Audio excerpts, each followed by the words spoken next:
రాజ్యసభ సభ్యురాలుగా ఎన్నికైనటువంటి రేణుక చౌదరి మనతో ఉన్నారు. ఆమెతో మాట్లాడించే ప్రయత్నం చేద్దాం. మేడం కంగ్రాట్స్ అండి. Thank you. Thank you. ఎలా ఉండబోతుంది? అనేక సవాళ్లు మీ ముందున్నాయి. ముందు మీరు చేసిన వాటికి ఇప్పటికి చాలా డిఫరెన్స్ ఉంది కేంద్రం. ఎలా ఉండబోతుంది రేణుక చౌదరి పాత్ర?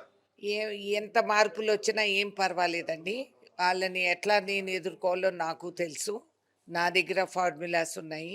ముందు రైతాంగం ఎవరైతే అక్కడ ఢిల్లీలో పోరాడుతున్నారో వాళ్ళపైన డ్రోన్లు పెట్టి టియర్ గ్యాస్‌లేసి, ఆ విధంగా వాళ్ళు బ్యారికేడ్స్ పెట్టి, వాళ్ళని వాటర్ క్యానన్స్, లాఠీ చార్జులు ఇవన్నీ అంత అవసరమా?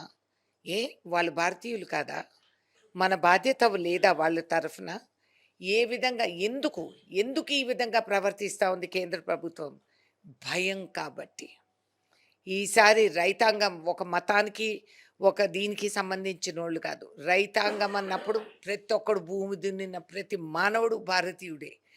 వాళ్ళు చేసే కృషికి మీరు ఈ విధంగా మీ అధికార బలంతో మీరు వాళ్ళని ఈ అణగతొక్కాలని ప్రయత్నిస్తే ఖబర్దార్ అని నేను హెచ్చరిస్తున్నా.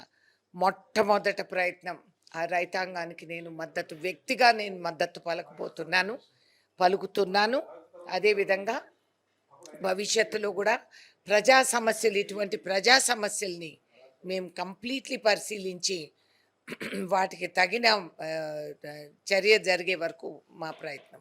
ఖమ్మం లోక్సభ నుంచి తప్పించేందుకే రేణుక చౌదరిని రాజ్యసభకు పంపించారని ఒక చర్చ జరుగుతుంది. ఇది నిజమేనా? మీరు నమ్ముతారా? అవునా? ఖమ్మం నుంచి నన్ను తప్పిస్తే ఎవరు బాగుపడతారు? నేను లేకుండా ఖమ్మంలో ఏం కాదు, అది మాత్రం నేను గ్యారంటీ రాసిస్తున్నాను. వచ్చే ఎన్నికల్లో మద్దతుకి ఎవరికి ఇస్తారు? బాగానే మీ మంత్రుల ఫ్యామిలీస్ అందరూ కూడా ప్రయత్నాలు చేస్తున్న టికెట్ ప్రయత్నం చేయటం సహజం. అందరికీ రాజ్యాంగంలో ఆ హక్కు ఉంది.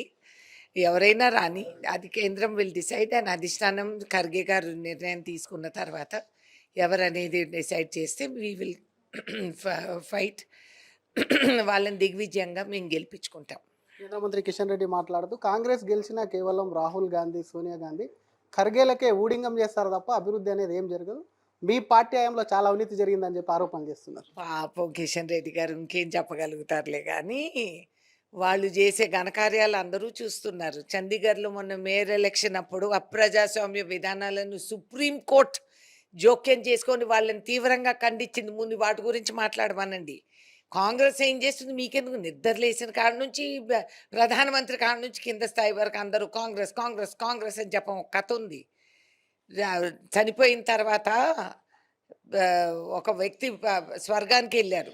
వెళ్తే అక్కడ అడిగారు, సార్ ఈయన స్వర్గానికి ఎట్లా వస్తారు? ఎప్పుడు చూసినా మీకు వ్యతిరేకంగానే మాట్లాడతారంటే, అమాయకుడు పాపం రోజు నా పేరు తీసుకొని జపం చేశాడు కదా, అందుకని స్థానం కలిగించామని. అదేవిధంగా ఎన్నిసార్లు కాంగ్రెస్ అని వాళ్ళు మాట్లాడితే అంత మాకు మంచిది, మా బలం పెరుగుతుంది. చివరిగా దీపాదాస్ మున్సిపై మీ ఇన్ఛార్జిపై చేసినటువంటి వ్యాఖ్యల్ని ఎలా చూస్తారు మీరు? ఏమండి, ఈ పిచ్చి కుక్కలు ఏవైతే ఉంటాయో దానికి కుక్క కాటుకు చెప్పు దెబ్బ అని ఒక సామెత ఉంది.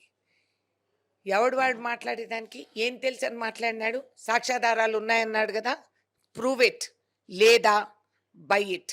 మర్సిడీస్ బెంజ్ కొని ఇప్పుడు దీపాదాస్ మున్షికి ఇవ్వాలా? ఆమె వద్దన్నా సరే నేనైతే కూర్చొని కంపల్సరీగా అది చూస్తాను. ఏంటి ఆడవాళ్ళు అంటే అంత హేళనా, అంత లోకువా? ఇష్టానుసారం మాట్లాడుతూ ఉంటారు. ఒక ఆడమనిషి తెలివిగా ప్రవర్తించి పని చేస్తూ ఉంటే చూసి ఓర్వలేక ఎవరు దొరకలేదా తనకి? ఎవరు దిస్ యూస్లెస్ ఫెలో? మర్సిడీస్ బెంజులు కొనిచ్చినాడని చెప్పడానికి నువ్వు ప్రూఫ్ చేయి, నీ మీద కేసు మేము పెడతాం. ఇంకొక వాదన, అసలు ఠాక్రే ఠాగూర్ ఎందుకు తీసేశారని కూడా అడుగుతున్నారు. మరి దీని ఈయన ఎవడయ్యా? వీడికేంది మేము జవాబులు చెప్పేది? ఈయన ఎవరని చెప్పి మేము జవాబులు చెప్పాలి? ఈయనకి మా ఇష్టం, మా పార్టీ, మా నిర్ణయం, మేమిచ్చే బాధ్యతలు. మధ్యలో ఈయన పెత్తనం ఏంటి? ముందు నీ ఏడుపు నువ్వు ఏడు, అంతేగాని పిచ్చి పిచ్చి వాక్యాలు చేసి మహిళల్ని మీరు ఇట్లా కించపరిచేటట్టు మాట్లాడితే చట్టం ఉంది బహుశా ఆయనకు తెలీదు. Deepa Das Munshi status and denigrating her as the status of women IPC section కింద లోపల తోసిపారేయచ్చు. ముందు రాని, he has to prove it. లేని పక్షాన he has to buy it.